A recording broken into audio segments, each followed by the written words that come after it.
Hey guys, so I've been asked by a few people to record a Sevarog build guide, and I thought I'd actually do that quickly this morning. Like most of my builds, they all start with a health potion and a mana potion, and I make an exception here with Sevarog in actually purchasing a jungle drink at the start as well. It gives plus 6 power against jungle minions, and it gives a little bit of health regen, so I tend to use this after I've exhausted my health potion.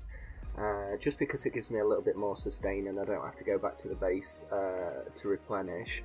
Once I've acquired 2 additional card points after purchasing these 3 items, I actually pick up a Beastmaster's Scythe. Now, this is really important for early wave clear because it not only gives you some health, so you get a little bit more sustain against camps and enemy heroes, but it gives attack speed as one of its base attributes. Now, that's incredibly useful for clearing camps quickly, but it's the unique passive that we're actually after, because it gives plus 15 bonus damage against each jungle minion that you attack.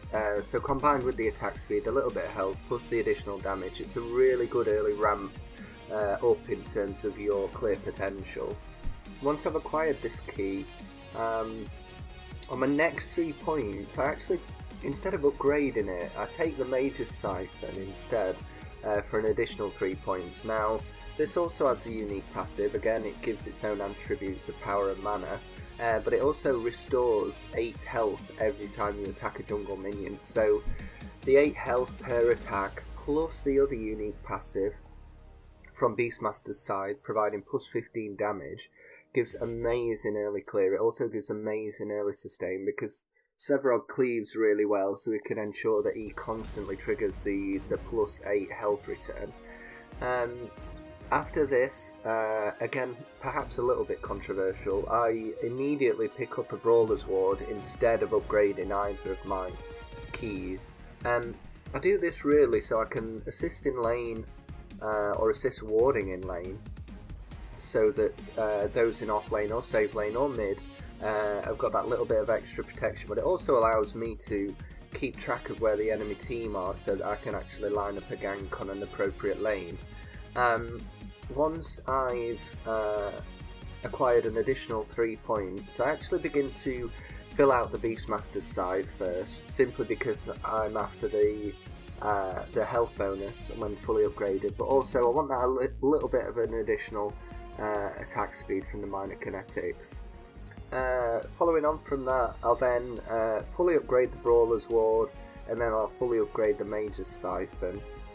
It's at this point that you'll begin to gain an excess of card points, and the route you take at the minute depends entirely on your personal preference. So I will typically sell my keys first, once I've got an additional sort of 6 card points in the bank, because you don't really need the health sustain when you're about 20 minutes into the game, because you'll be dealing too much damage to clear them anyway, and you don't really need the plus 15 bonus damage from the Beastmaster's side, because you can acquire that from any of the additional cards below. So I'll typically sell one of the keys, the preference is up to you, and I'll either go Staff of Adament, purely because it's a damage option. If I feel I need to be able to attack quicker or clear camps quicker, I'll take the Whirling Wand. Or if I'm under a lot of heavy attack and I'm really struggling to survive, I'll take one either Thorned Greenweave or Venom Shell. The choice is completely up to you. I think in terms of preference and really due to the pace of the game at the minute, I typically will sell the sell the Magus Siphon, sorry, and then I will pick up the Staff of Adament, fully upgrade that, and then the choice is left between armour or additional attack speed. There's no right or wrong here. Typically, again, I'll then sell the Beastmasters, and I'll pick up the Whirling Wand simply because it gives me the power and attack speed by default, and it gives a really large amount of attack speed on bonus. And then I'll just upgrade it with the Stride, Kinetic and Major Kinetic, so it ends up being a really well-rounded power attack speed card. And then towards sort of late game, when you're looking at the 30-minute mark, if your kills are going well, as they should be with Sevarog, he's rather ridiculous at the moment, I'll begin to pick up Thorned Greenweaves and Venom Shell. I love these cards because They give ability armor, which is always really useful. They give power, and they give a huge bonus amount of power on completion as well. Now, I've chosen to choose expensive cards as late game items for these. A 3 Major Strike and 2 3 Beta Barriers. So it will take you a little while to maximise them. And if you can, try to use the Beta Barriers first, just to give you that extra protection. And then really last card, I'll pick up Drink the Spirits, so that not only have I got a little bit of extra mana, but I've got plenty more health at endgame, so a greater health and basic mana for that little bit of extra sustain. But the 5% health returned when you kill a unit is amazing for Sevarog, because you can Siphon early and it'll just give you loads of sustain, so you don't have to back. And also if you kill someone with your Siphon, it gives you a nice health return. So that's the build overall. There are a couple of variables that I'll suggest in the description. But just to recap, Health Potion, Jungle Drink and Mana Potion first. On your 3 card points you want to pick up Beastmaster's Scythe. After selling Jungle Drink, once you're on about 2 card points. Then pick up Mage's Siphon, then pick up Brawler's Ward. You then want to upgrade Brawler's Ward. You want to upgrade Beastmaster's Scythe, and then you want to upgrade Mage's Siphon.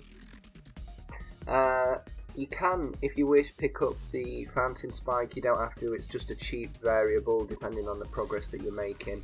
Sometimes I'll just skip straight forward to Staff of Adament and upgrade that instead. And then it comes down to who you're against. If you feel you can just go full ham and want some more damage, take the Whirling Wand and fully upgrade it. If you want some more sustain and survivability at the 30-minute mark, take the armors, so the Thorned Greenweave or the Venom Shell. Start by upgrading them with the Beta Barriers and the Beta Guards. And then last off, just take Drink the Spirits for that endgame sustain when you're clearing waves, so that you don't have to back it.